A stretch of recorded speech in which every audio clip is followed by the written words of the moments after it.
Good morning to all प्यारे बच्चों। आप सभी का बहुत बहुत स्वागत है अपना यूट्यूब परिवार आदित्य साइंस कंसेप्ट पर।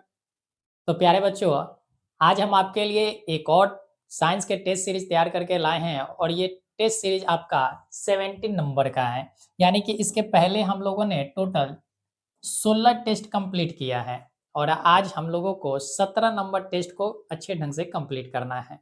ठीक है, तो पेन पेपर लेकर मेरे भाई आप बैठिए, क्योंकि यहाँ पर जितने सारे आपको इन्फॉर्मेशन दिए जाते हैं वो कहीं न कहीं आपके एग्ज़ाम के पॉइंट ऑफ व्यू से महत्वपूर्ण होता है। तो आज के हम लोग 25 क्वेश्चन की जो भी प्रैक्टिस करेंगे मेरे भाई, ऐसा क्वेश्चन आपने पहले नहीं देखा होगा। शायद आपके टीचर और कहीं भी अगर आप टेस्ट दे रहे होंगे, तो आपने ऐसे क्वेश्चन की सॉल्यूशन नहीं किया होगा। तो आज के जो भी क्वेश्चन है, वो सारे के सारे क्वेश्चन आपके कन्फ्यूजिंग क्वेश्चन हैं। तो इसी कंफ्यूजिंग क्वेश्चन की हमने टोटल 25 क्वेश्चन का सीरीज लाया है, जो बेहतर ढंग से हमें कंप्लीट करना है। तो चलिए हम लोग बिना देर के हुए अपने क्वेश्चन को स्टार्ट करते हैं सॉल्व करना। तो ये रहा मेरे मेरे भाई सबसे फर्स्ट नंबर क्वेश्चन, आप स्क्रीन पर देख पा रहे हैं। आप पढ़िए अच्छे ढंग से और पेन पेपर लेकर बैठिएगा मेरे भाई। ठीक है, चलिए क्वेश्चन है हमारा कि एक प्रयोग में अवतल दर्पण द्वारा किसी बिंब का प्रतिबिंब एक पर्दे पर प्राप्त किया जाता है। दर्पण की फोकस दूरी को निर्धारित करने के लिए प्रयोगकर्ता को मापने की जरूरत है। ऑप्शन नंबर ए है दर्पण तथा पर्दे के बीच की दूरी को, बी नंबर है दर्पण तथा बिंब के बीच की दूरी को, सी नंबर है ए और बी दोनों को, और डी नंबर है इनमें से कोई नहीं। तो देखिए समझते हैं पहले। क्वेश्चन कह रहा है कि एक प्रयोग किया गया है किस पर, तो अवतल दर्पण पर प्रयोग किया गया है। तो सबसे पहले हम एक अवतल दर्पण बना लेते हैं। तो ये रहा हमारा अवतल दर्पण। हमने एक अवतल दर्पण बनाया मेरे भाई। ये हमारा मुख अक्ष हो गया, ये हमारा मुख अक्ष हो गया। यहां से हम ड्रॉ कर देते हैं। चल, ये अपना एक मुख अक्ष हो गया। तो कह रहा है कि किसी बिंब का प्रतिबिंब एक पर्दे पर प्राप्त किया जाए, यानी कि हम बिंब का प्रतिबिंब किस पर प्राप्त होगा, पर्दे पर होगा। तो सबसे पहले हम यहाँ पर लिख लेते हैं कि ये हमारा मुख अक्ष है, ये हमारा मुख अक्ष है। और यहाँ पर हमने वस्तु बनाया, यहाँ पर हमने वस्तु बनाया। ठीक है, यहाँ पर हमने वस्तु बनाया, इस पॉइंट को हमने अनंत नाम दिया। ये पॉइंट हमारा इन्फानाइट है। अब यहाँ से हम किरण गुजारते हैं, यहाँ से जब हम किरण गुजारेंगे तो ये रहा किरण गुजरा। गुजरने के बाद क्या होगा, यहाँ से कहीं ना कहीं से तो ये गुजरेगा। ठीक है, इसी तरीका से एक और हमने किरण गुजारा, ये भी कहीं ना कहीं से गुजरेगा। इसी तरीका से एक और हमने किरण गुजारा, अनंत पॉइंट है तो अनंत पॉइंट से हम कहीं से भी गुजार लेते हैं। तो देखिए यहां से हमने जब 3 प्रकाश की किरण गुजारा तो ये तीनों के तीनों प्रकाश जो है एक पॉइंट पर आकर मिलते हैं, और जहां ये आकर मिलेंगे वहीं पर हमारा किसका निर्माण होगा मेरे भाई, तो आप कहेंगे कि सर इमेज का फॉर्मेशन होगा। किसका फॉर्मेशन होगा, इमेज का फॉर्मेशन होगा। और इमेज किस पे फॉर्म होते हैं, तो आप कहेंगे कि सर ये पर्दे पर प्राप्त होता है। किस पर प्राप्त होता है, पर्दा पर। इसका मतलब है कि यहीं पर हमारा क्या होगा, पर्दा है। ये हमारा क्या है, पर्दा है। हमने इसको क्या माना, पर्दा। ठीक है, कि यही पर्दा पर आकर क्या हुआ है, हमारा प्रतिबिंब बन रहा है। अब आपने प्रतिबिंब बनाने का फर्स्ट रूल पढ़ा होगा कि अगर हम किसी भी किरण को अनंत से गुजारते हैं मुख अक्ष के समानांतर, तो वो दर्पण से टकराकर फोकस से होकर गुजरती है। किससे गुजरती है, फोकस से होकर गुजरती है। तो इसका मतलब है कि जहां प्रतिबिंब बना है यही हमारा फोकस कहलाया, यही हमारा फोकस कहलाएगा। इसका मतलब है कि ये पॉइंट जो है हमारा क्या कहलाया, फोकस। और ये हमारा क्या है, तो आप कहेंगे कि ये सर दर्पण है। तो हमें फोकस दूरी निकालने के लिए दर्पण और किसके बीच की दूरी निकालना होगा, यानी फोकस यानी कि पर्दा। तो दर्पण और पर्दे के बीच की दूरी, यानी कि ये वाली दूरी जो है वो क्या है, ये दर्पण है और ये क्या है, पर्दा है। तो दर्पण और पर्दे के बीच की दूरी को ही हम क्या कहेंगे, तो फोकस दूरी कहेंगे। इस वजह से मेरे भाई इसका सही आंसर ऑप्शन नंबर क्या होगा, ए नंबर। ऑप्शन नंबर ए इसका सही आंसर होगा। बात समझे या नहीं समझे, बोलिए इसका सही आंसर कौन सा होगा, ए नंबर। कभी भी आप दर्पण तथा बिंब के बीच की दूरी नहीं करेंगे। बिंब का मतलब होता है वस्तु, बिंब का अर्थ क्या होता है, वस्तु। तो ये देखिए दर्पण यहाँ है, वस्तु हमने यहाँ रखा है, तो दर्पण और वस्तु के बीच की दूरी देख रहे हैं कितना दूर है, ये फोकस दूरी तो नहीं हो सकता है। फोकस दूरी क्या होता है, तो आप कहेंगे कि रेडियस ऑफ कर्वेचर का आधा होता है, यानी कि वक्रता केंद्र का आधा होता है। ठीक है, चल। तो ये हमारा बेहतरीन सा क्वेश्चन था, आपको फिगर के माध्यम से हमने समझाया इसको। चल अगले क्वेश्चन पे चलते हैं। क्वेश्चन है लघु पतन यानी शॉर्ट सर्किट के समय परिपथ में विद्युत धारा का मान क्या होगा। बहुत कम हो जाता है, परिवर्तित नहीं होता है, बहुत अधिक बढ़ जाता है, या निरंतर परिवर्तित होता रहता है। देखिए शॉर्ट सर्किट का मतलब हम लोग एक समझते हैं कि वहां पर क्या हुआ, जल गया। यहाँ शॉर्ट सर्किट का अर्थ जलने से नहीं है, शॉर्ट सर्किट का अर्थ यहाँ पर जलने से नहीं है, यानी किसी उपकरण को जलने से मतलब नहीं है। यहाँ शॉर्ट का मतलब है लघु, लघु, और सर्किट का मतलब है परिपथ। सर्किट का अर्थ है मेरे भाई परिपथ, यानी कि लघु परिपथ की बात कर रहा है। ठीक है, तो देखिए जैसे मान लेते हैं कि ये हमारा एक बल्ब है, ये हमारा एक बल्ब है। ठीक, तो इस बल्ब को हमने एक लंबे तार से ज्वाइंट किया है, और एक ये बल्ब है, इसको हमने छोटे वायर से कनेक्ट कर दिया। तो देखिए ये हमारा क्या हुआ, तो आप कहेंगे कि दीर्घ परिपथ हुआ, और ये हमारा लघु परिपथ है, लघु परिपथ है। तो देखिए हमेशा ध्यान रखिएगा कि जब दीर्घ परिपथ होगा तो हमें तार की लंबाई बढ़ानी पड़ेगी, यानी कि तार की लंबाई बढ़ने से, तार की लंबाई बढ़ने से प्रतिरोध मेरे भाई बढ़ जाता है, प्रतिरोध बढ़ जाता है। यानी कि जब हम लंबे वायर लेते हैं, जितना ज्यादा लंबा वायर होगा उतना ज्यादा उसका प्रतिरोध होगा।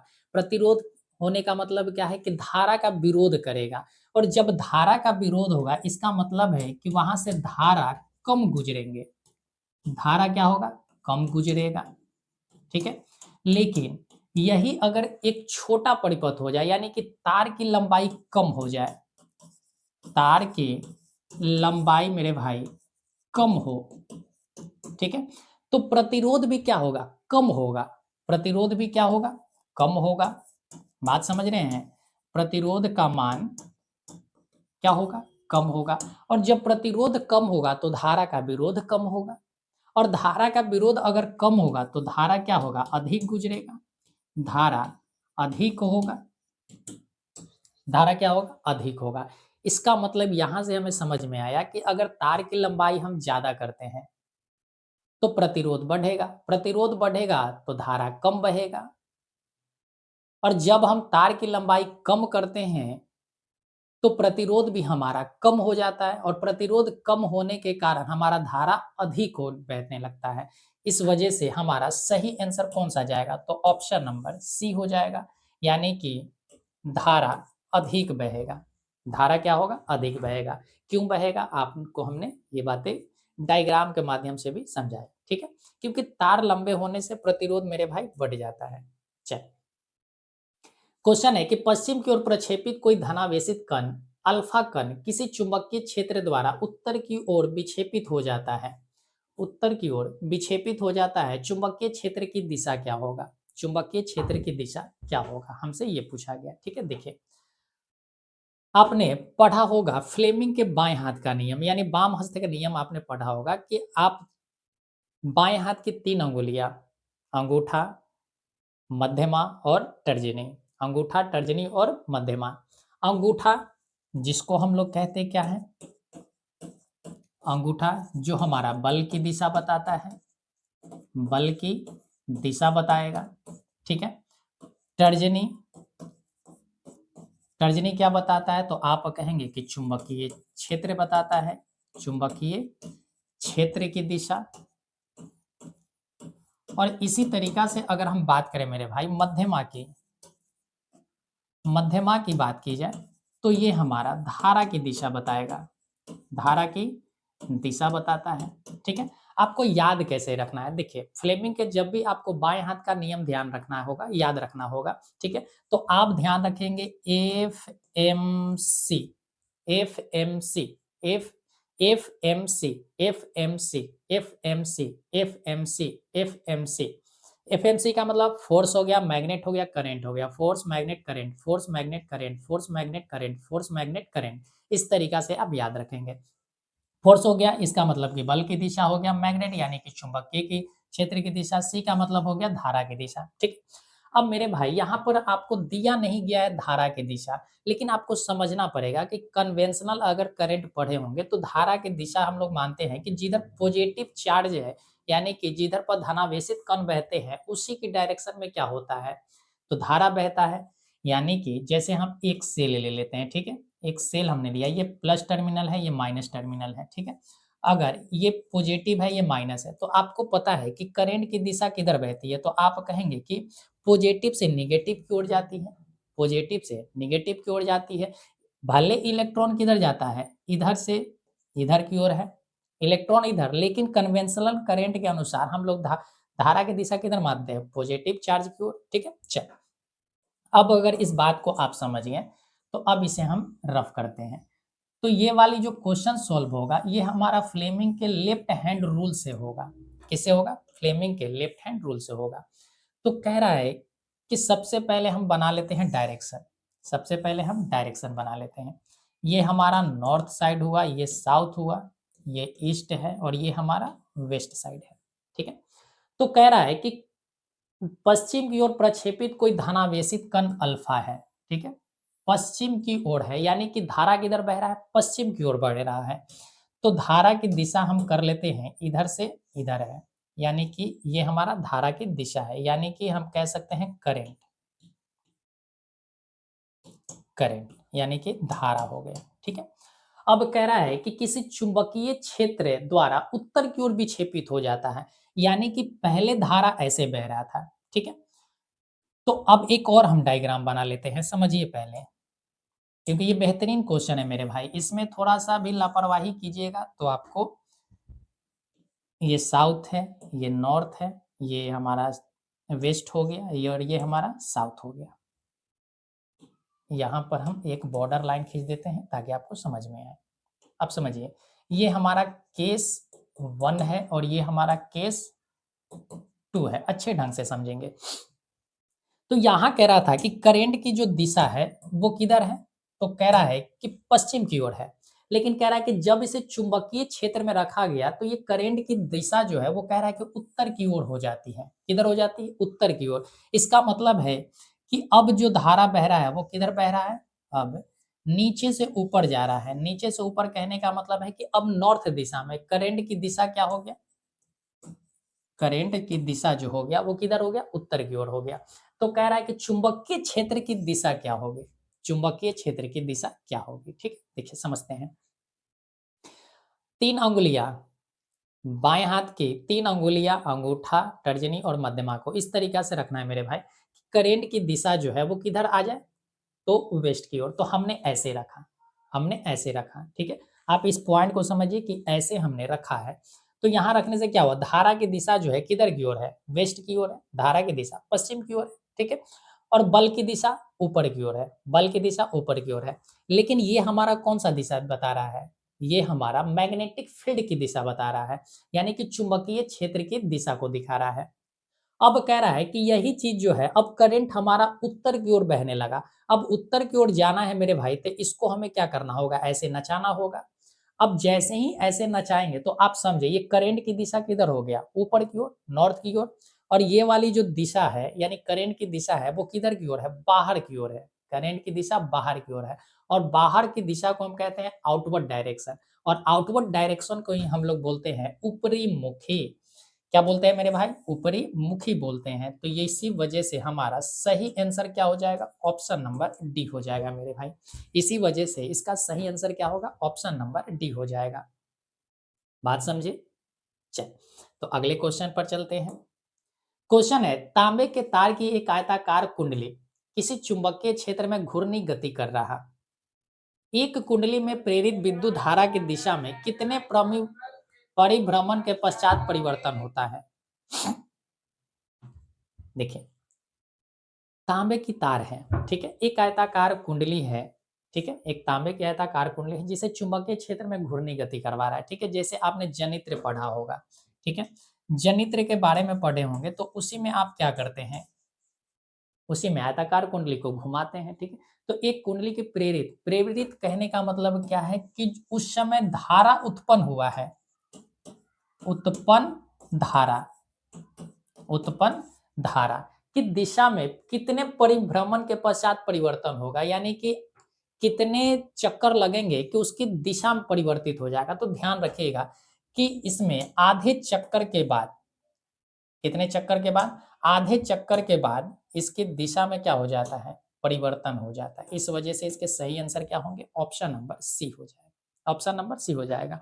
अब यहीं से थोड़ा सा हम आपका एक और कंफ्यूजन दूर करते हैं मेरे भाई। देखिए, कंफ्यूजन क्या होता है कि जैसे आप फ्लेमिंग की अगर हम बात करें, फ्लेमिंग के दो नियम, एक दाएं हाथ का होता है और एक होता है बाएं हाथ का, ठीक है, एक होता है बाएं हाथ का। बाएं हाथ के नियम में क्या होता है कि इससे हम बल की दिशा ज्ञात करते हैं, किसे ज्ञात करते हैं, बल की दिशा ज्ञात करते हैं। और दाएं हाथ के नियम से हम लोग मेरे भाई प्रेरित धारा की दिशा ज्ञात करते हैं, प्रेरित धारा की दिशा ज्ञात करते हैं, प्रेरित धारा की दिशा। अब प्रेरित धारा का मतलब क्या हुआ कि उत्पन्न धारा, बाएं हाथ के नियम में धारा मौजूद होता है, बाएं हाथ के नियम में धारा मौजूद होता है, लेकिन दाएं हाथ के नियम में धारा उत्पन्न होता है मेरे भाई। यही सबसे बड़ा बेसिक डिफरेंस है फ्लेमिंग के बाएं हाथ के नियम और दाएं हाथ के नियम में, यही बेसिक डिफरेंस होता है कि दाएं हाथ के नियम से हम धारा उत्पन्न करते हैं और बाएं हाथ के नियम में धारा पहले से मौजूद होता है, यही बेसिक अंतर है। धारा मौजूद है तो बल की दिशा ज्ञात करते हैं, धारा मौजूद नहीं है तो धारा की दिशा ज्ञात करते हैं कि प्रेरित यानी कि उत्पन्न धारा किधर जा रहा है, इसको पता करते हैं। बात क्लियर है, चल। तो इसका आंसर क्या हो गया मेरे भाई, परिभ्रमण आधे चक्कर के बाद। अगला कह रहा है कि किसी विद्युत धारावाही सीधी लंबी परिनालिका के भीतर चुंबकीय क्षेत्र का मान क्या होगा। यानी कि किसी विद्युत धारावाही सीधी लंबी परिनालिका, परिनालिका हम किसे कहते हैं, सोलिनॉइड, यानी कि एक खोखली बेलनाकार गो बेलन होता है, ठीक है, एक खोखला क्या होता है, बेलन होता है, ठीक है। इसमें क्या होता है कि एक धारावाही सीधी लंबी परिनालिका के भीतर चुंबकीय क्षेत्र, इसमें क्या होता है, तो ध्यान रखिएगा कि इसमें वायर लपेटा गया होता है, इसमें कॉपर की वायर लपेटी गई होती है, ठीक है, बात समझे। तो कह रहा है कि इसके अंदर जो चुंबकीय क्षेत्र होगा वो क्या होगा, तो ध्यान रखिएगा। बाहर की अगर बात करें, अगर इसे हम नॉर्थ मान लेते हैं, इसे साउथ मान लेते हैं, इसे क्या मानते हैं, नॉर्थ, और इसे साउथ मान लेते हैं, तो चुंबकीय क्षेत्र बाहर से किधर जाएगा, तो नॉर्थ से साउथ जाएगा मेरे भाई, नॉर्थ से कहाँ जाएगा, साउथ की ओर जाएगा। लेकिन जब अंदर की बात करते हैं तो अंदर ये नॉर्थ से साउथ की ओर जाएगा, साउथ से नॉर्थ की ओर जाएगा, इस बात को ध्यान रखेंगे। यानी कि सोलिनॉइड में, सोलिनॉइड के अंदर जो होता है वो मैग्नेटिक फील्ड जो होते हैं, एक तो समानांतर होता है, अंदर की हम बात कर रहे हैं, अंदर की बात करें तो समानांतर होता है। दूसरी बात, दिशा किधर होगा, तो आप कहेंगे कि दक्षिण से उत्तर की ओर होता है, दक्षिण से उत्तर की ओर होता है। दूसरी पॉइंट ध्यान रखेंगे कि इसका परिमाण जो होगा, परिमाण जो होता है वो समान होता है, वो क्या होता है, समान, और सभी की दिशाएं भी समान होती हैं। लगभग क्या होगा, अब जितने सारे मैग्नेटिक फील्ड होंगे, जितने सारे चुंबकीय क्षेत्र होंगे, वो एक तो समानांतर है और समानांतर के साथ क्या क्या है, पैरेलल भी है, और दिशा भी क्या है, एक समान है, दिशा भी एक समान है। तो ध्यान रखिएगा, कह रहा है कि शून्य होता है, अरे नहीं मेरे भाई, यहाँ पर शून्य नहीं होता है। पहला ऑप्शन हमारा गया, कह रहा है कि इसके सिरे की ओर जाने पर घटता है, घटता बढ़ता कुछ नहीं है, ठीक है, ध्यान रखिएगा। कह रहा है कि इसके सिरे की ओर जाने पर बढ़ता है, इससे हमें कोई मतलब नहीं है। हमसे पूछा है अंदर की बात, बाहर की बात नहीं बोल रहा है। कह रहा है कि सभी बिंदुओं पर समान होता है, बिल्कुल सभी बिंदुओं पर क्या होगा मेरे भाई, चुंबकीय क्षेत्र जो होगा वो समान होता है। चुंबकीय क्षेत्र क्या होता है, समान होता है सभी जगहों पर। ठीक है, चाहे यहाँ पर आप देखें, चाहे यहाँ देखें, चाहे यहाँ देखें, यहाँ देखें, कहीं भी देखें, हर जगह चुंबकीय क्षेत्र का मान समान होगा। बात समझे, कोई दिक्कत इसमें नहीं। चल, क्वेश्चन है सौर कुकर के लिए कौन सा दर्पण सर्वाधिक उपयुक्त होता है। यानी कि जब हम सौर सौर कुकर बनाते हैं तो उसमें दर्पण किसका इस्तेमाल होता है। देखिए, आपको पता है कि अवतल दर्पण को हम लोग अभिसारी दर्पण भी कहते हैं। क्या कहते हैं, अभिसारी दर्पण कहते हैं। और अभिसारी दर्पण का काम क्या होता है, तो ये किरण को, किसको, किरण कहिए या प्रकाश को कहिए, किरण या प्रकाश, इसको क्या करता है, एक जगह यानी कि एक पॉइंट पर एकत्रित कर देता है। एक जगह क्या कर देता है, एकत्रित कर देता है, जिसके वजह से क्या लग जाते हैं, आग लग जाते हैं। आपने बचपन में चश्मा लेकर आपने खेल खेला होगा तो उसमें उत्तल लेंस होता है, चश्मे में अगर लेंस देखा, लेकिन दर्पण की अगर बात करें तो शीशा ले लीजिए। ठीक है, तो अवतल दर्पण क्या करता है, सर्वाधिक उपयुक्त माना जाता है। किस वजह से, क्योंकि ये प्रकाश को एक जगह एकत्रित कर देता है। तो इसका सही आंसर क्या हो जाएगा, हमें खाना पकाने के लिए क्या चाहिए, ऊष्मा अधिक चाहिए। और ऊष्मा अधिक कब होगा, जब वो एक पॉइंट पर क्या होंगे, सारे के सारे प्रकाश एकत्रित होगा। तो इसका इसी वजह से सही आंसर क्या हो जाएगा, ऑप्शन नंबर सी हो जाएगा। बात समझे। अब यहाँ पर कंफ्यूजन क्या होता है कि कहीं कहीं समतल दर्पण भी दिया रहता है। मेरे भाई समतल दर्पण भी होता है, ऐसा नहीं है कि समतल दर्पण का इस्तेमाल हम लोग नहीं करते हैं। सौर कुकर में समतल दर्पण का भी इस्तेमाल होता है, बट हमसे कहा है कि सर्वाधिक उपयुक्त यानी कि सबसे ज्यादा अच्छा कौन सा है, तो अवतल दर्पण होता है। ठीक है, चल अगले क्वेश्चन की ओर चलते हैं। क्वेश्चन है Na2SO4 एक्वस है प्लस BaCl2 एक्वस को जब हमने मिलाया, रिएक्शन कराया, तो बना है BaSO4 सॉलिड बना है प्लस 2NaCl का एक्वस बना है। यानी कि जब सोडियम सल्फेट के विलयन को हम लोग बेरियम क्लोराइड के विलयन मिलाते हैं तो बेरियम सल्फेट बनता है और साथ ही साथ NaCl बनता है। तो ये कह रहा है कि कैसा अभिक्रिया है, संयोजन अभिक्रिया है, वियोजन अभिक्रिया है, द्विविस्थापन अभिक्रिया, इनमें से कोई नहीं। ठीक है, देखिए समझते हैं। संयोजन अभिक्रिया का अर्थ होता है कि दो अलग अलग परमाणु या दो अलग अलग कंपाउंड मिलकर एक कंपाउंड का निर्माण करेगा। ठीक है, एक कंपाउंड का निर्माण यानी कि एक यौगिक का निर्माण हो जाए। सीधी सी बात समझिए कि एक अगर यौगिक बन रहा, दो चीज मिलकर एक चीज का निर्माण कर रहा है तो संयोजन कहलाएगा। और एक चीज मिलकर दो अलग चीज बन रहे हैं, दो यौगिक का निर्माण यानी कि एक मिलकर एक जो है उसको दो भागों में बांट दिया गया तो वियोजन कहलाया।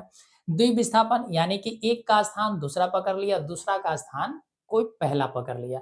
जैसे यहाँ सोडियम है, सोडियम बेरियम से ज्यादा रिएक्टिव होता है। ठीक है, तो सोडियम जो है बेरियम के स्थान पर आ गया और क्लोरीन के साथ रिएक्शन करके सोडियम क्लोराइड बना लिया। इसी तरीका से बेरियम जो होता है वो बेरियम सल्फेट के साथ मिल गया तो बेरियम सल्फेट। यानी कि यहाँ पर दो लोगों का, दो तत्वों का स्थान बदला है, इस वजह से यहाँ पर द्विविस्थापन अभिक्रिया होंगे। कौन से अभिक्रिया होंगे, द्विविस्थापन अभिक्रिया होगा। इस वजह से इसका सही आंसर ऑप्शन नंबर सी होगा। अगले क्वेश्चन की ओर चले। क्वेश्चन है हमारा, लवण Na2CO3 का जलीय विलयन का पीएच मान होता है। ठीक है, Na2CO3 का जलीय विलयन का पीएच मान होता है। देखिए सबसे पहले तो ध्यान रखिएगा कि Na2CO3 ये क्या है, तो हमारा सोडियम कार्बोनेट है, सोडियम कार्बोनेट है, सोडियम कार्बोनेट है। और आपको पता है कि सोडियम कार्बोनेट जो है एक प्रकार का क्षार है, एक प्रकार का क्या है, क्षार है, जिसको हम लोग इसे धावन सोडा भी कह देते हैं, धावन सोडा भी कह देते हैं। और सोडा क्या होता है, क्षारीय नेचर का होता है। तो इसका पीएच मान कितना होगा, तो आप कहेंगे कि इसका जलीय विलयन जो होगा वो 7 से अधिक होगा मेरे भाई, 7 से क्या होगा, अधिक होगा। तो इस तरीका से हम अपने ऑप्शन को छांटेंगे। नेक्स्ट क्वेश्चन कह रहा है कि प्रोपेनोन में उपस्थित प्रक्रियात्मक समूह कौन सा है। अब देखिए यहाँ पर प्रक्रियात्मक समूह दिया गया है। अब हमने ऐसे बहुत सारे क्वेश्चन सॉल्व करवाए हैं आपको, ठीक है, लेकिन यहाँ पर एक बेसिक डायग्राम बनाकर लाया गया है कि इस तरीका से भी प्रश्न आते हैं, ठीक है। देखिए अगर बात की जाए तो OH हमेशा एल्कोहल ग्रुप होता है, ये कौन सा ग्रुप होता है, एल्कोहल ग्रुप होता है। CHO जिसे हम एसिटिक ग्रुप भी कहते हैं, एसिटिक समूह कहते हैं। CO जिसे हम कीटोन ग्रुप कहते हैं, और COOH जिसे हम कार्बोक्सिलिक ग्रुप कहते हैं, कार्बोक्सिलिक ग्रुप कहते हैं, ठीक है। तो ध्यान रखिएगा कि कह रहा है प्रोपेनॉन, प्रोपेनॉन में लगा हुआ है ओन और कीटोन में भी लगा हुआ है ओन, तो प्रोपेनॉन किसका समूह है, तो कीटोन का है। तो इसका सही आंसर कौन सा हो जाएगा मेरे भाई, ऑप्शन नंबर सी हो जाएगा, ऑप्शन नंबर इसके सी हो जाएंगे। बात क्लियर है। तो इस तरीका से भी आपके प्रश्न पूछे जाते हैं। क्वेश्चन है एसिटिक अम्ल का आयुपेक नाम क्या होगा, एसिटिक अम्ल का आयुपेक नाम क्या होगा, जल्दी से बताएंगे। देखिए समझते हैं। एसिटिक अम्ल का अगर आपसे कभी भी फॉर्मूला पूछ दिया जाए तो एसिटिक अम्ल का फॉर्मूला ध्यान रखिएगा कि इसका सूत्र होता है CH3COOH होता है, CH3COOH होता है। और इसी को हम लोग एथेनोइक अम्ल के नाम से भी जानते हैं, इसी को हम लोग एथेनोइक अम्ल के नाम से जानते हैं। इस वजह से इसका सही आंसर क्या होगा, तो आप कहेंगे कि एसिटिक अम्ल का आयुपेक नेम जो होता है वो एथेनोइक अम्ल होता है। क्या होता है, एथेनोइक अम्ल होता है। इसके कभी कभी स्ट्रक्चर भी दे देते हैं, तो स्ट्रक्चर ध्यान रखिएगा कि CH3CH हो गया, इधर से भी OH हो गया, ठीक है। इस तरीका से आप ध्यान रखेंगे। सॉरी मेरे भाई, यहाँ पर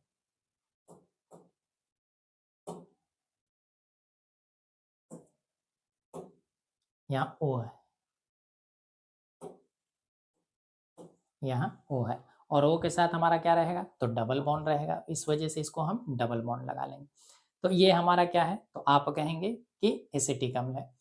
मेथेनोइक अम्ल का भी पूछ लेता है, तो मेथेनोइक अम्ल का ध्यान रखेंगे कि मेथेनोइक अम्ल का रासायनिक सूत्र होता है HCOOH होता है, HCOOH होता है मेथेनोइक अम्ल का। और यहाँ पर अगर स्ट्रक्चर पूछ दिया जाए, ठीक है, स्ट्रक्चर अगर इसका पूछा जाए तो ध्यान रखें H हो गया, C हो गया, डबल बॉन्ड O हो गया, और ये हमारा OH हो गया। तो ये हमारा मेथेनोइक अम्ल का होता है, ठीक है। तो एसिटिक अम्ल का आयुपेक नाम एथेनोइक अम्ल होता है। इसका फार्मूला CH3COOH होता है। इसका structure CH3 single bond C double bond O, C के साथ सिंगल बॉन्ड और OH होता है। बात क्लियर है। मेथेनोइक अम्ल का रासायनिक सूत्र HCOOH होता है। इसका रासायनिक सूत्र यहाँ पर, इसका स्ट्रक्चर यहाँ पर बना हुआ है, ठीक है। चल क्वेश्चन है विद्युत अपघटनी परिष्करण में अशुद्ध धातु को बनाया जाता है। कह रहा है कि विद्युत अपघटनी परिष्करण परिष्करण जो होता है वो कह रहा है कि अशुद्ध धातु को बनाया जाता है। अशुद्ध धातु को क्या बनाते हैं, एनोड बनाते हैं, कैथोड बनाते हैं, अपघटय बनाते हैं, इनमें से सभी क्या बनाते हैं। देखिए विद्युत अपघटनी क्या होता है कि एक बीकर होता है, ठीक है। इसको हम लोग, ये हमारा एक बीकर है, ये क्या है, बीकर है। अब इसमें हम एक एनोड रखते हैं, इसको हम लोग एनोड नाम दिया, और एक हम लोग कैथोड देते हैं, इसका नाम कैथोड हो गया, ठीक है। अब दोनों में समान धातु रहते हैं। समान धातु में क्या होता है कि एनोड वाला, जैसे हमें कॉपर रखना है, ठीक है, जैसे हमें कॉपर को हमें अलग करना है, ठीक है, कॉपर का अशुद्धि है, ठीक है, अशुद्ध कॉपर है, ठीक है, और इसे हमें शुद्ध करना है। तो एक क्या होता है कि कॉपर का ये भी छड़ लगाते हैं और एक अशुद्ध छड़। तो अशुद्ध छड़ जो होता है वो एनोड के साथ जुड़ा होता है। अशुद्ध छड़ जो होता है वो एनोड बनकर होता है और शुद्ध जो होता है कॉपर, ठीक है, शुद्ध कॉपर, शुद्ध कॉपर जो होता है मेरे भाई वो कैथोड बना होता है। शुद्ध कॉपर का ये पतली छड़ होती है, ये पतली छड़ होती है और ये मोटी छड़। यहाँ पर क्या होता है कि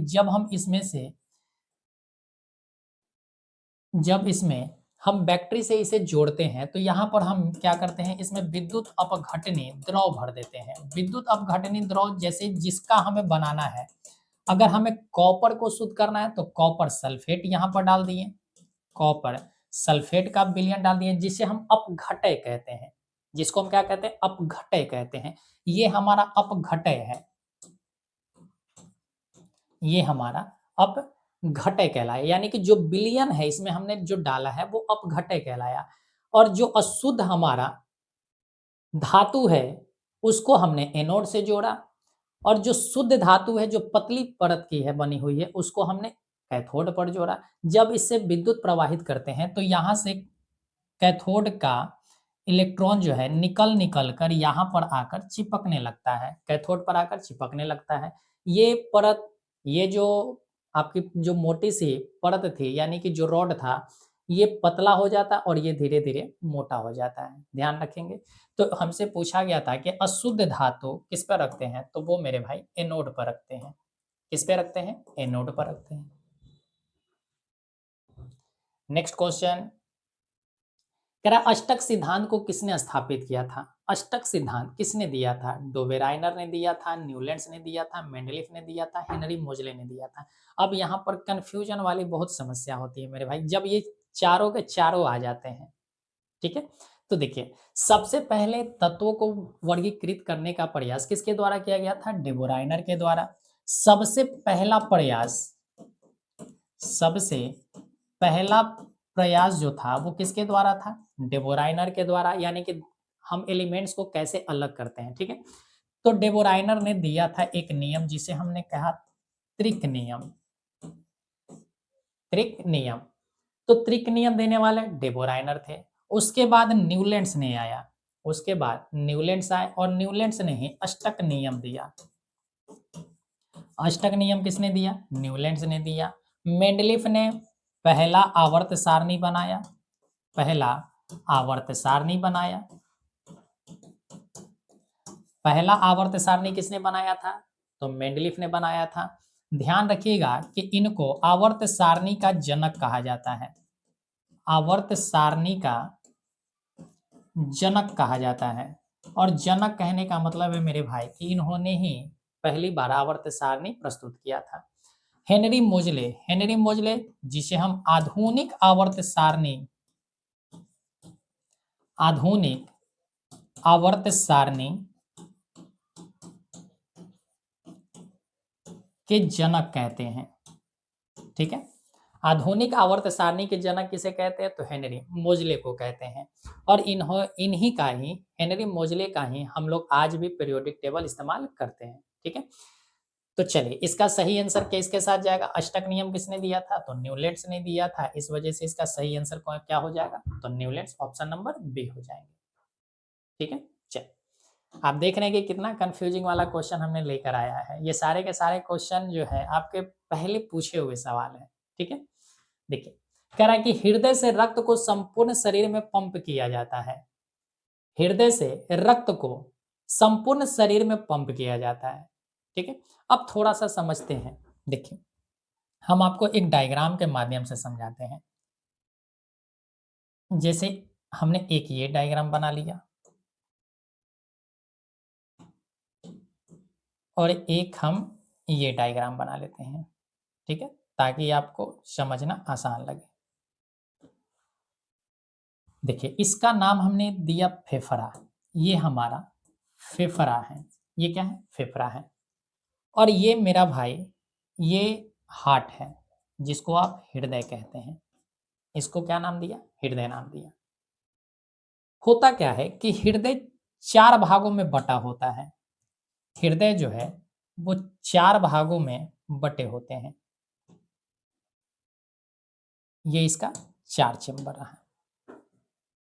यानी कि सबसे पहला पॉइंट ध्यान रखेंगे कि हमारा जो हार्ट होता है उसमें 4 चेंबर होते हैं। कितने चेंबर होते हैं? 4 चेंबर। 4 चेंबर कहने का मतलब है कि उसमें 4 वाल्व होते हैं, यानी 4 कोष्ठक होते हैं। इसको हम कहते हैं दायां निलय, इसको कहते हैं दायां, और इसको कहते हैं बायां। इसी तरीका से ये भी हमारा दायां बनेगा और ये हमारा बायां बनेगा। ठीक है, ये ऊपर वाला इधर साइड जो है दायां है। देखिए बायोलॉजी में हम लोग ऐसे मापते हैं और केमिस्ट्री में हम लोग ऐसे चलते हैं। तो राइट साइड केमिस्ट्री में इधर होता है, ठीक है, और बायोलॉजी में राइट साइड ऐसे होता है। तो ये हमारा दायां और ये रहा बायां, ये भी दायां और ये भी बायां। ऊपर वाला जो हिस्सा होता है, ऊपर का जो दोनों का दोनों हिस्सा है, उसको हम कहते हैं आर्टरी। ठीक है, आर्टरीज कहने का मतलब हुआ कि इसको हम आलिंद कहते हैं। इसको क्या कहते हैं? आलिंद। इसको हम आलिंद नाम दिए। तो ये दायां आलिंद और ये हो गया बायां आलिंद। तो दायां आलिंद और बायां आलिंद। इसी तरीका से ये दायां निलय होता है और ये बायां निलय होता है। तो इस प्रकार से हमारा हार्ट 4 कोष्ठक में बट गया। अब होता क्या है मेरे भाई, ध्यान रखिएगा कि ऊपर वाले जो है यहां से, देखिए हम यहां पर थोड़ा सा इसको ऐसे कर देते हैं ताकि आप समझें। इससे ऊपर में जो दोनों का दोनों दिखाई दे रहा है, इसे हम कहते हैं रिसीविंग चेंबर। क्या बोलते हैं? रिसीविंग चेंबर कहते हैं।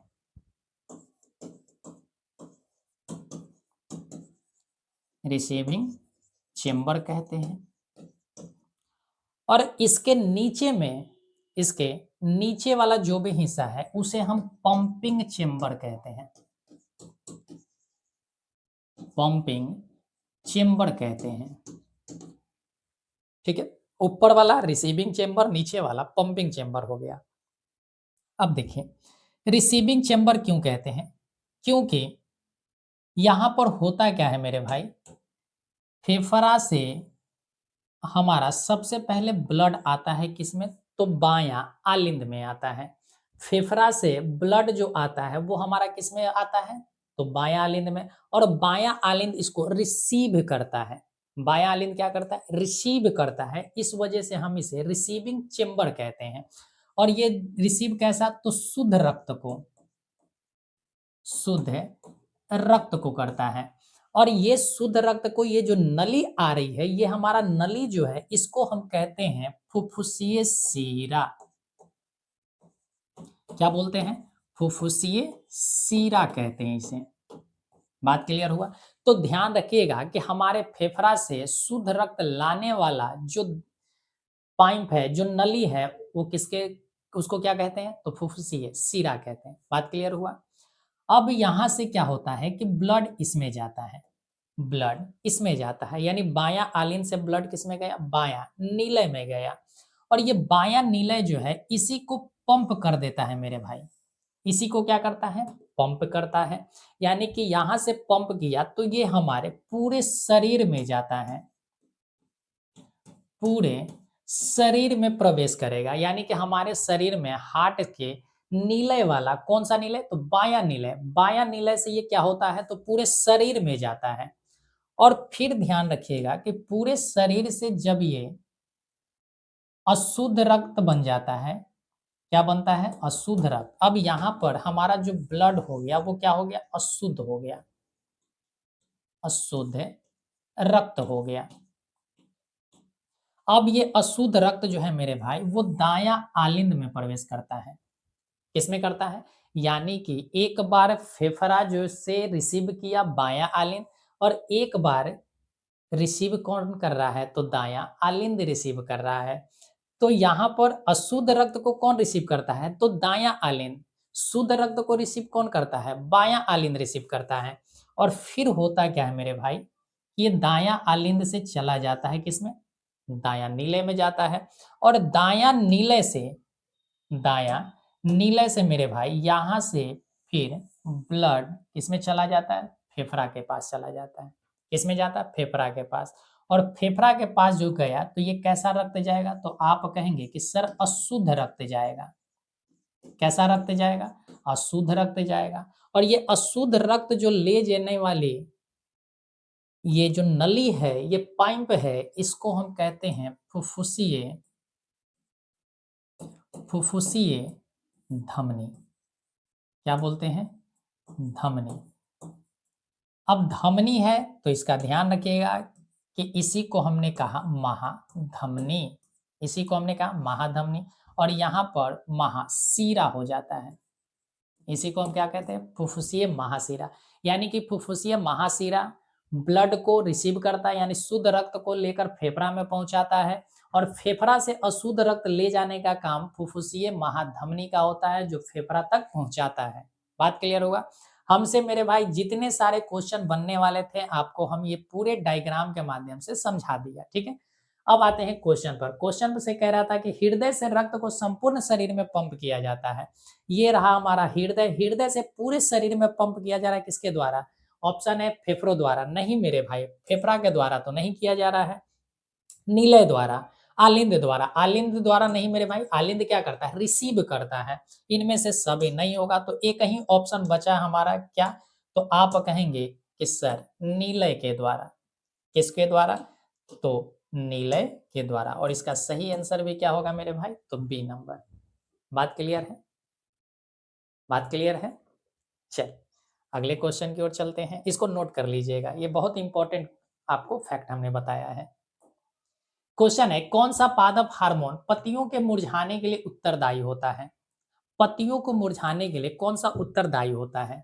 देखिए कह रहा auxin hormone, cytokinin hormone, abscisic एम्ल और जिब्रेलिन।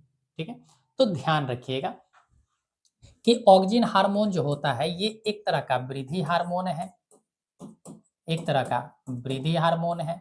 साइटोकाइनिन भी वृद्धि हार्मोन होता है। वृद्धि हार्मोन क्यों है, क्योंकि ये कोशिका का विभाजन करता है मेरे भाई। इसी तरीका से जिब्रेलिन भी वृद्धि हार्मोन कहलाता है, वृद्धि हार्मोन कहलाता है। ठीक है, एब्सिसिक एसिड जो होता है ये हमारा वृद्धि रोधक हार्मोन है। ये क्या है, वृद्धि रोधक हार्मोन है। वृद्धि रोधक कहने का मतलब है कि जो वृद्धि को रोक देता है, जो वृद्धि को रोक देता है। और जब वृद्धि रुक जाएगा तो पत्तियां क्या हो जाएंगे, मुरझाने लगेंगे। और मुरझा कर वो क्या होगा, गिर जाएगा। इस वजह से इसका सही आंसर ऑप्शन नंबर सी हो जाएंगे। अगले पॉइंट पर चले, चल अगले क्वेश्चन की ओर चलते हैं। क्वेश्चन है, पॉन्स, मेडुला और अनुमस्तिष्क किसके हिस्सा है। अग्र मस्तिष्क का हिस्सा है, मध्य मस्तिष्क का हिस्सा है, पश्चिम मस्तिष्क का हिस्सा है, या प्रमस्तिष्क का हिस्सा है।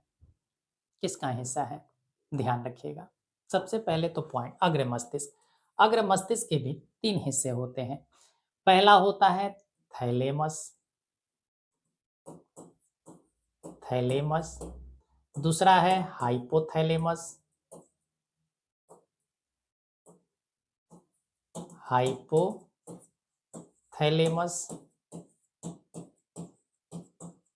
और तीसरे नंबर की अगर बात की जाए तो कहते हैं प्रमस्तिष्क। ठीक है, इसको क्या बोलते हैं, प्रमस्तिष्क बोलते हैं। और इसी को हम लोग प्रमस्तिष्क को सेरेब्रम भी कहते हैं, सेरेब्रम भी कहते हैं मेरे भाई। ठीक है, और इसी को हम लोग मस्तिष्क के जो भाग होते हैं उसको हम लोग बड़ा हिस्सा कहते हैं। प्रमस्तिष्क जो होता है वो भाग में भी सबसे बड़ा भाग होता है। मध्य मस्तिष्क का केवल एक ही हिस्सा होता है जो मध्य मस्तिष्क कहलाता है। पश्चिम मस्तिष्क के भी 3 हिस्सा होते हैं। 3 हिस्सा कौन कौन से, तो एक पोन्स होता है, मेडुला होता है, मेडुला ऑब्लोंगाटा।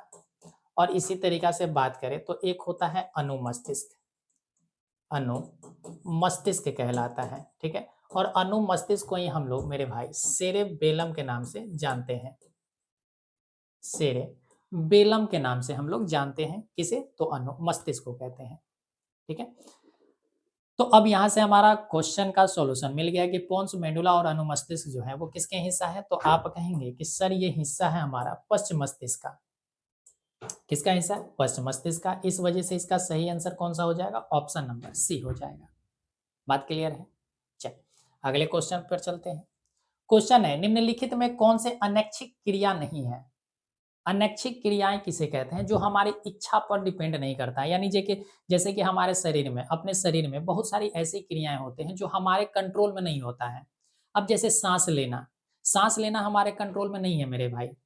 आप ज़्यादा से ज़्यादा कितना देर सांस रोक सकते हैं? 2 मिनट, 3 मिनट, 4 मिनट, ज़्यादा प्रैक्टिस करते हैं तो उसके बाद तो आपको सांस लेना ही पड़ेगा। तो सांस लेना क्या है? एक अनैच्छिक क्रिया है। अब जैसे दूसरा अगर एग्जाम्पल की बात करें तो भोजन का पचना। अब जैसे हम लोग भोजन खा लेते हैं, अब भोजन जैसे ही गला से नीचे उतर गया मेरे भाई, आपका काम खत्म, आपका काम खत्म। अब यहाँ से जो उतर गया तो अब आप इसको कंट्रोल नहीं कर सकते, अब ये खुद कंट्रोल कर रहा है।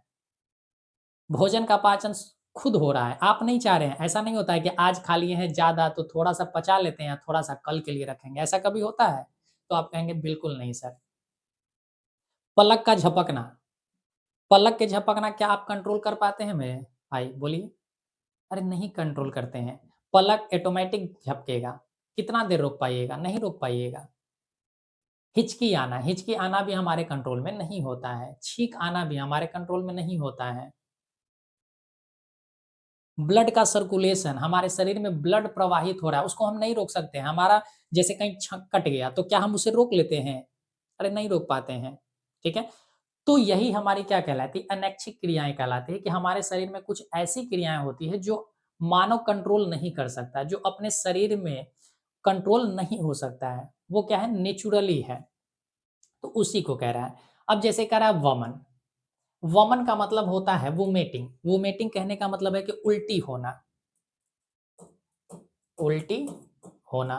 तो क्या अगर आपको उल्टी हो रहा है तो क्या आप इसे कंट्रोल कर लेते हैं? अरे नहीं मेरे भाई, आप दवा खाते हो, कंट्रोल नहीं होता है। दवा खाकर इसे कंट्रोल करते हैं, ऐसे कंट्रोल नहीं होता है।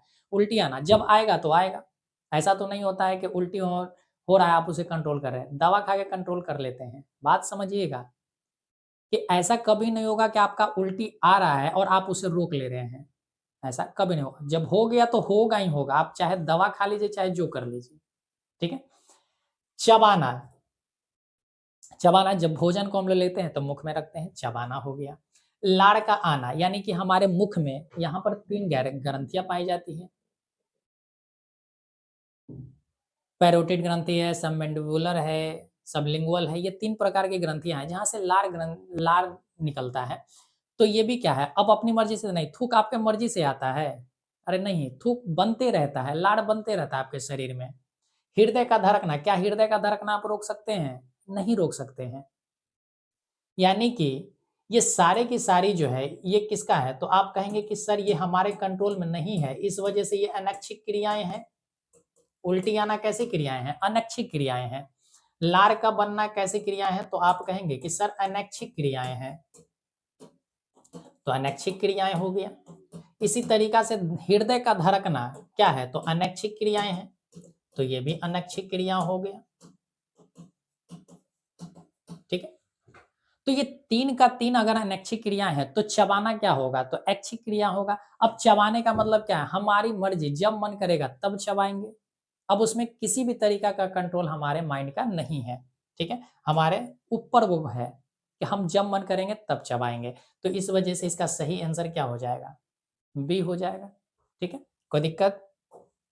चलिए, तो ऑप्शन नंबर बी इसका सही आंसर होगा। अब यहीं पर थोड़ी-सी और भी अगर हम कुछ एक्स्ट्रा इन्फॉर्मेशन ऐड कर दें मेरे भाई, कभी-कभी ऐसा भी हो सकता है कि पूछ दे एक्सेसरी और सहायक, ठीक है? देखें, अनैच्छिक क्रियाएँ भी जो होती हैं, सबसे पहले तो ये कंट्रोल किसके द्वारा होता है? तो ध्यान रखिएगा। कंट्रोल जो होता है, इसको कंट्रोल करने के लिए हमारा ब्रेन का मेडुला जो होता है, मेडुला ऑब्लंगाटा के द्वारा, मेडुला ऑब्लंगाटा के द्वारा ही इसको कंट्रोल किए जाते हैं, ठीक है? और मेडुला ऑब्लंगाटा अभी हमने बताया है कि मेडुला ऑब्लंगाटा जो है वो किसका हिस्सा है? तो आप कहेंगे पश्च मस्तिष्क का हिस्सा है।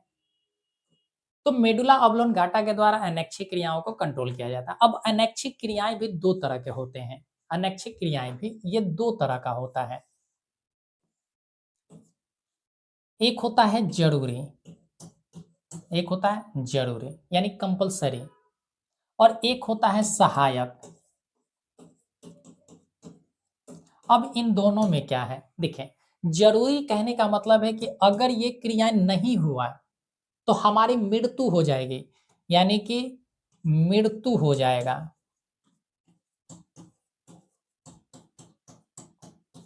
और अगर सहायक क्रियाएं नहीं हुआ, सहायक क्रियाएं नहीं हुआ तो हम जीवित रहेंगे, मृत्यु नहीं होगा मेरे भाई। अब इसका मतलब क्या है समझते हैं। देखिए, जरूरी होने का मतलब है कि अगर ये क्रियाएं हमारे शरीर में नहीं हो तो हमारे शरीर का मृत्यु, यानी कि हम लोगों की मृत्यु हो जाएगी। अब जैसे हृदय का धड़कना, अगर हृदय नहीं धड़केगा मेरे भाई तो ब्लड का सर्कुलेशन नहीं होगा, ठीक है, तो हमारी क्या हो जाएगी, मृत्यु हो जाएगी। दूसरी अगर पॉइंट की बात करें, भोजन का पाचन होना, अगर भोजन हमारे शरीर में नहीं पचेगा सही ढंग से तो भी हमारी क्या हो जाएगी, मृत्यु हो जाएगी। इसी तरीका से अगर हम बात करें सांस लेना, हमारे शरीर में ऊर्जा का बनना, ये भी क्या है, एसेसरी नहीं बल्कि कंपलसरी है। हम सांस नहीं लेंगे तो ऊर्जा का निर्माण नहीं होगा, तो इस वजह से हमें सांस लेना भी जरूरी है। सांस लेना जीने के लिए नहीं, ऊर्जा के लिए जरूरी होता है, ठीक है। तो ये सारे के सारे इसके ऑप्शंस में क्या हो जाएगी, मृत्यु हो जाएगी। हृदय नहीं धड़केगा, मृत्यु हो जाएगा। सांस नहीं लीजिएगा, मृत्यु हो जाएगा, ठीक है, कोई दिक्कत नहीं। लेकिन सहायक में क्या होता है कि जो नहीं हो रहा है तो कोई दिक्कत नहीं। अब जैसे उल्टी होना, अब हमें साल भर उल्टी नहीं हुआ है तो क्या साल भर से हम जीवित नहीं है मेरे भाई। आप एक दिन आप 10 मिनट सांस रोक के टपक जाइएगा, हृदय अपना काम करना बंद कर दे तो मृत्यु हो जाएगा। लेकिन उल्टी हमें साल भर से नहीं हुआ है तो क्या हमारी मृत्यु हो गई। आपने भी बहुत दिनों से उल्टी नहीं किए होंगे तो क्या मृत्यु हो गया, नहीं हुआ। हिचकी आना, हिचकी आना भी क्या है, अनैच्छिक क्रिया, हमारे कंट्रोल में नहीं है। लेकिन अगर बात करें कि हिचकी अगर हमें नहीं आ रहा है तो हम जीवित हैं, आ भी गया तो भी ठीक, नहीं आया तो भी ठीक। तो ये सारे के सारे कैसे क्रियाएं होंगे, सहायक क्रियाएं होंगी। बात समझे। तो यहाँ से कुछ फैक्ट थे जो आपको हमने बता दिया। चल नेक्स्ट क्वेश्चन पे चलते हैं। क्वेश्चन है, लिंग गुणसूत्र का पूर्ण जोड़ा पाया जाता है किसमें, पुरुष में, स्त्री में, पुरुष और स्त्री दोनों में, किसी में भी नहीं। तो देखिए, ध्यान रखिएगा कि आपको पता है कि टोटल गुणसूत्र की बात की जाए तो 23 जोड़े होते हैं, और 23 जोड़ों में से 22 जो होता है, 22 जोड़ा शरीर का निर्माण करता है, और 1 पेयर जो होता है यही क्या कहलाता है, तो आप कहेंगे कि सर लिंग गुणसूत्र कहलाता है, लिंग गुणसूत्र कहलाता है। अब यही एक पेयर जो है हम किसमें एक मेल से होता है और एक फीमेल से, यही हमारा क्या करता है, तो आप कहेंगे कि सर लिंग का निर्धारण कर देता है। मेल में क्या होता है, तो एक्स और वाई दोनों होते हैं, और फीमेल में क्या होता है, एक्स और एक्स होता है। तो देखिए, अगर बेबी का निर्माण हो रहा है, अगर एक्स यहाँ से आया और एक्स यहाँ से आया तो ये दोनों मिलकर क्या बना देगा, तो आप कहेंगे कि ये बना देगा फीमेल को, ये क्या बनाएगा, फीमेल बना देगा। लेकिन एक्स और वाई मिलेगा तो ये क्या होगा, तो आप कहेंगे कि मेल बनेगा। तो यहाँ से देखिए, ये फीमेल के लिए एक्स और एक्स ये भी पूर्ण, ये दोनों क्या बन रहे हैं, तो पूर्ण बन रहे हैं। लेकिन ये आधा है और ये भी आधा है और ये आधा ही रह गया, यानी कि आधे आधे मिलकर ही मेल का निर्माण होता है। आधा गुणसूत्र मेल का मिला, यानी कि आधा गुणसूत्र वाई आया और आधा गुणसूत्र एक्स आया, तब जाकर मेल का निर्माण हुआ मेरे भाई। लेकिन यहाँ से क्या हुआ, एक्स पूरा आया और यहाँ से भी एक्स पूरा आया, तो इस वजह से क्या हुआ, ये दोनों को दोनों जो होता है एक्स और एक्स क्या होते हैं, फीमेल का निर्माण, और यही हमारा क्या कहलाता है, तो आप कहेंगे कि सर गुणसूत्र का पूर्ण जोड़ा कहलाता है, यानी पूरा पूरा जोड़ा एक्स और एक्स होता है, और एक्स और वाई क्या होते हैं, आधे आधे होते हैं, ध्यान रखेंगे, ठीक है। तो इसका सही आंसर ऑप्शन नंबर बी हो जाएगा, सही आंसर ऑप्शन नंबर बी हो जाएगा। तो देखिए कि कितना बारीकी है सारे क्वेश्चन में, कंफ्यूजन बहुत ज्यादा होगा। क्वेश्चन है, निम्न में से कौन से समूहों में केवल जैव निम्नकरणीय पदार्थ है। जैव निम्नकरणीय पदार्थ का मतलब होता है जिसे आप सड़ा गला के डिकम्पोज करके खत्म कर सकते हैं। जो बैक्टीरिया के द्वारा क्या हो जाता है, बैक्टीरिया के द्वारा किसी जीव, छोटे छोटे जीव के द्वारा क्या हो जाता है, सड़ा गला दिए जाते हैं। ठीक है, तो देखिए चमड़ा जो होता है मेरे भाई, वो चमड़ा डिकम्पोज जल्दी नहीं होता है। आप चमड़े की, जैसे बेल्ट बेल्ट आप काफी समय तक फेंके रहो, उसी जैसा पड़ा रहेगा, उसको डिकम्पोज होने बहुत समय लगता है। ठीक है, प्लास्टिक प्लास्टिक भी जल्दी डिकम्पोज नहीं होता है। रबर रबर भी जल्दी डिकम्पोज नहीं होता है। इस वजह से यहाँ देखें, केक को आप फेंक दीजिए तुरंत खत्म हो जाए, कीड़ा मकोड़ा खा पी के खत्म कर देगा। लकड़ी भी दीमक वगैरह लग के खत्म कर देगा। घास भी खा पी के खत्म हो जाएगा। इसका मतलब है कि इसका सही आंसर हमारा क्या हो जाएगा, तो ऑप्शन नंबर डी हो जाएगा। ऑप्शन नंबर डी हो जाएंगे। अगले क्वेश्चन की ओर, नेत्र में प्रवेश करने वाली प्रकाश किरणों का अधिकांश अपवर्तन होता है। अपवर्तन कहने का मतलब क्या है कि एक माध्यम से दूसरे माध्यम में प्रवेश कर जाना। एक माध्यम से दूसरे माध्यम में प्रवेश कर जाना क्या कहलाता है, अपवर्तन कहलाता है। अब आंख जो है, आंख में वो कह रहा है कि नेत्र में प्रवेश करने वाली प्रकाश की किरणों का अधिकांश अपवर्तन कहाँ होगा, तो नेत्रोद अंतर पृष्ठ पर। नेत्रोद कहाँ होता है, नेत्र के अंदर, यानी कि जो लिक्विड है, लिक्विड से नहीं होता है मेरे भाई। ठीक है, अभी नेत्र के अंतर पृष्ठ पर अगर अंदर ही चल गया तो फिर कंट्रोल करने का मतलब ही नहीं है। इनमें से कोई नहीं, कह रहा है कॉर्निया के बाहर पृष्ठ पर, ये सही आंसर है।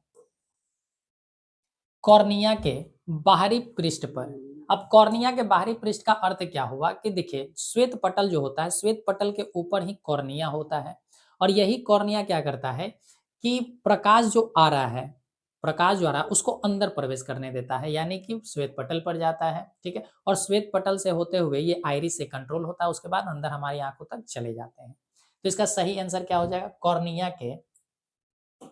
कॉर्निया के बाहरी पृष्ठ पर। अगले क्वेश्चन, क्वेश्चन है किसी क्षण चुंबक के अंदर चुंबकीय क्षेत्र रेखाओं की दिशा क्या होती है। हमने पढ़ाया ये क्वेश्चन, हमने इसी प्रैक्टिस सेट में हमने करवाया, हमने इसी प्रैक्टिस सेट में करवाया मेरे भाई। क्या कि बाहर क्या होता है, बाहर उत्तर से दक्षिण यानी नॉर्थ से साउथ होता है, लेकिन अंदर में क्या होता है, तो आप कहेंगे कि साउथ से नॉर्थ होता है। साउथ से क्या होता है, नॉर्थ होता है। तो इसका सही आंसर किसके साथ जाएगा, दक्षिणी ध्रुव से उत्तरी ध्रुव की ओर। दक्षिणी ध्रुव से उत्तरी ध्रुव की ओर। जब अंदर की बात कहे तब, बाहर की अगर बात करेगा तो बाहर क्या होगा, उत्तर से दक्षिण हो जाएगा, लेकिन हमसे अंदर का पूछा है, इस वजह से इसका सही आंसर क्या हो जाएगा, ऑप्शन नंबर बी हो जाएंगे। ऑप्शन नंबर बी हो जाएंगे। अगले क्वेश्चन पर, क्वेश्चन है आधुनिक आवर्त सारणी में बाईं से दाईं ओर जाने पर परमाणु साइज पर क्या परिवर्तन होता है, क्या फर्क पड़ता है। परमाणु साइज का आकार बढ़ता है, घटता है, अपरिवर्तित रहता है, या इनमें से कोई नहीं। तो ध्यान रखिएगा कि जब हम बाएं से दाएं की ओर जाते हैं, बाएं से दाएं की ओर जाते हैं, तो हमारा परमाणु आकार का साइज घटता है। क्या होता है, परमाणु साइज का आकार घटता है। इस वजह से इसका सही आंसर ऑप्शन नंबर बी हो जाएगा। अब अगर ये आप पीरियोडिक टेबल पढ़े होंगे तो ये बातें समझ में आएगा। क्यों होता है, क्योंकि वहां पर एक वांडरवाल नामक फोर्स लग जाता है। ठीक है, इस तरीका से वहां पर आकार घटने लग जाते हैं। 16वें ग्रुप के बाद 17वें ग्रुप से अगर देखा जाए तो एक फोर्स ज्यादा काम करने लगता है, वांडरवाल नामक फोर्स। इस वजह से वहां पर आकार कम होने लग जाते हैं। क्वेश्चन है, एक छात्र जांच परख नली में लिए गए सोडियम बाइकार्बोनेट के तनु विलयन में सार्वभौम सूचक के कुछ बूंद मिलाता है, तो निम्नलिखित में कौन सा रंग दिखेगा। देखिए कह रहा है कि सोडियम बाइकार्बोनेट है, सोडियम बाइकार्बोनेट यानी कि NaHCO3 है, सोडियम बाइकार्बोनेट। इसमें क्या कह रहा है कि तनु विलयन है, इसका क्या है, तनु विलयन है, और इसमें सार्वभौम सूचक की कुछ बूंद डाला गया। सार्वभौम सूचक बूंद में हम किसका इस्तेमाल करते हैं, तो या तो फिनोल्फथलीन का इस्तेमाल करते हैं, या तो हम मेथिल ऑरेंज का इस्तेमाल करते हैं। तो अगर इसमें हम फिनोल्फथलीन मिला दें, फिनोल्फथलीन की कुछ अगर बूंदे मिला दें, तो होगा क्या, अब ये एक प्रकार का क्षार है, ये क्या है, क्षार है। तो क्षार से जब फिनोप्थलीन मिलता है तो इसका कलर पिंक हो जाता है।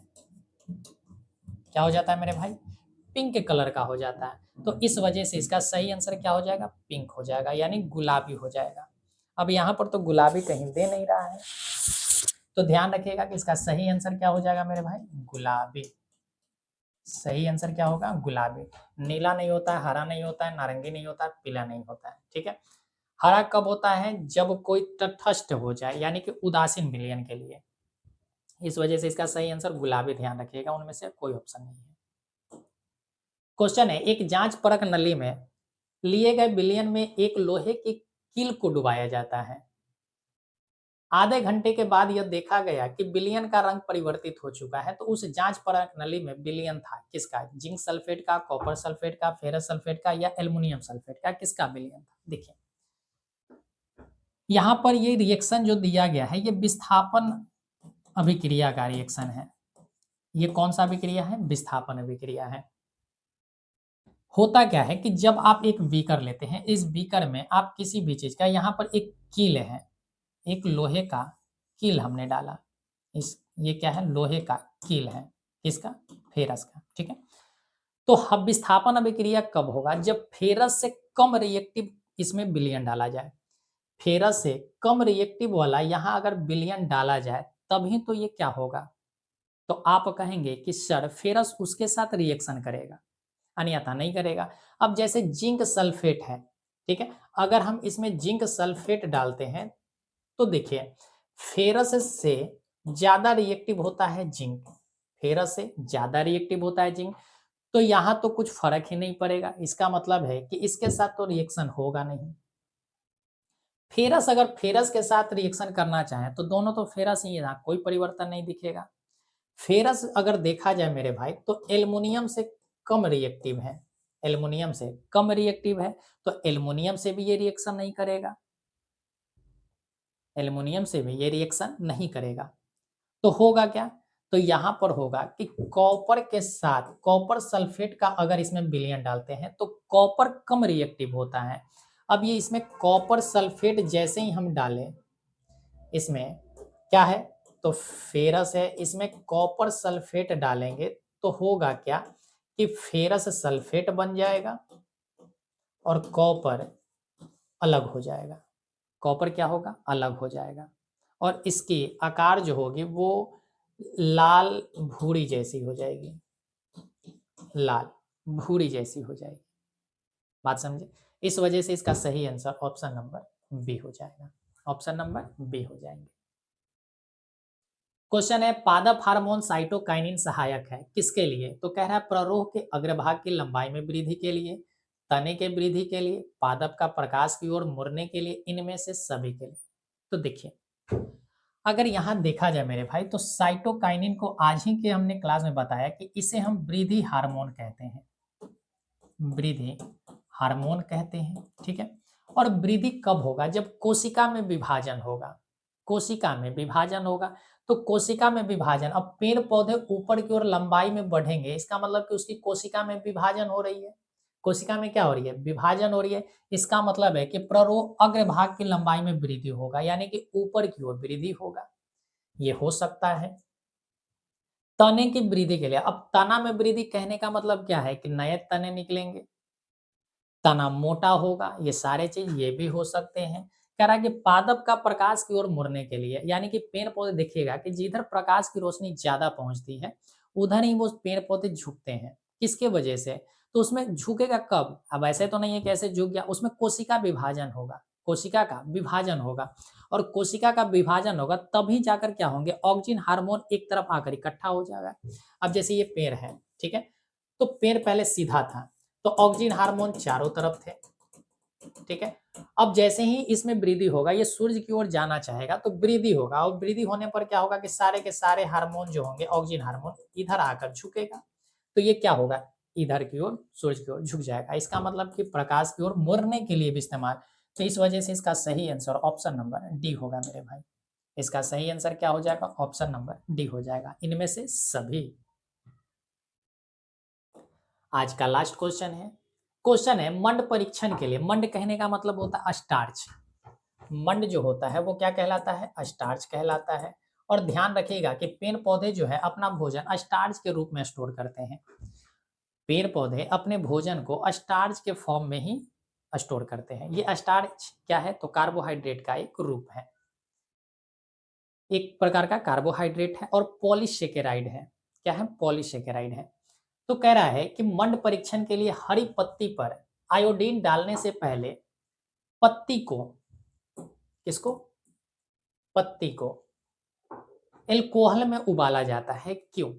मंड को घोलने के लिए, क्लोरोफिल को घोलने के लिए, पत्ती को मुलायम करने के लिए, या इनमें से सभी के लिए? तो ध्यान रखिएगा कि हम लोग गर्म करते हैं आयोडीन डालने से पहले कि मंड जो भी है वो पानी में घुल जाए। जितने सारे मंड हैं वो पानी में क्या हो जाए? घुल जाए। दूसरा कि पत्तियां में क्लोरोफिल मौजूद होती है, पत्तियां में क्लोरोफिल मौजूद होती है और क्लोरोफिल क्या हो जाएगा? घुल जाएगा पानी में। तो इसके लिए भी पत्ती को सॉफ्ट करने के लिए भी, पत्ती को सॉफ्ट करने के लिए, तो पत्ती भी क्या हो जाता है? सॉफ्ट हो जाता है।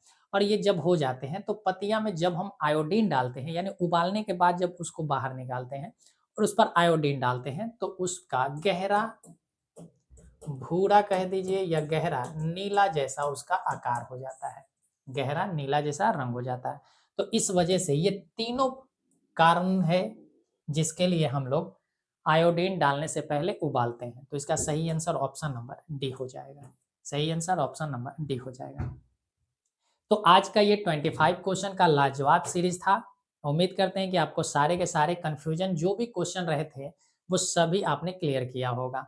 आपको जो भी पॉइंट एक्स्ट्रा इन्फॉर्मेशन दिए गए होंगे उसको भी आप नोट किए होंगे, उसका रिवीजन अवश्य कीजिएगा मेरे भाई, क्योंकि एग्जाम में कहीं से भी प्रश्न आएगा, कुछ भी पूछा जा सकता है, आपसे छूटना नहीं चाहिए।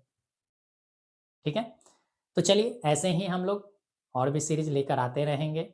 हम लोग 25 क्वेश्चन की सीरीज करेंगे, लेकिन अच्छे ढंग से करेंगे। और ध्यान रखिएगा आपको केवल 50 क्वेश्चन ही बनाने हैं मेरे भाई, 40 क्वेश्चन ही बनाने हैं। 40 क्वेश्चन 50 क्वेश्चन बनाने के लिए आपको सोचना नहीं है। 40 को 80 क्वेश्चन में आपने 80 का 80 क्वेश्चन का आप सवाल का उत्तर दे पाएंगे, लेकिन आपको तो लगाना 40 क्वेश्चन। इस वजह से 25 क्वेश्चन की सीरीज करवाते हैं और जितने सारे इंफॉर्मेशन होते हैं वो सारे चीज हम आपको बताते हैं, ताकि मेरा छोटा भाई किसी भी तरह से कंफ्यूज हो जाए तो वो केवल क्लास में अपने माइंड को प्रेजेंट करे और अपनी उत्तर निकाल ले। ठीक है, तो चलिए क्वेश्चन को, इसका प्रैक्टिस सेट को फिर से रिवीजन कर लीजिए। अगर किसी को भी लगता है कि सर हमें सेट चाहिए, ठीक है, इन सारे क्वेश्चनों का पीडीएफ चाहिए, ठीक है, तो पीडीएफ के लिए मेरे भाई आप ध्यान रखिएगा कि आपको इस नंबर पर,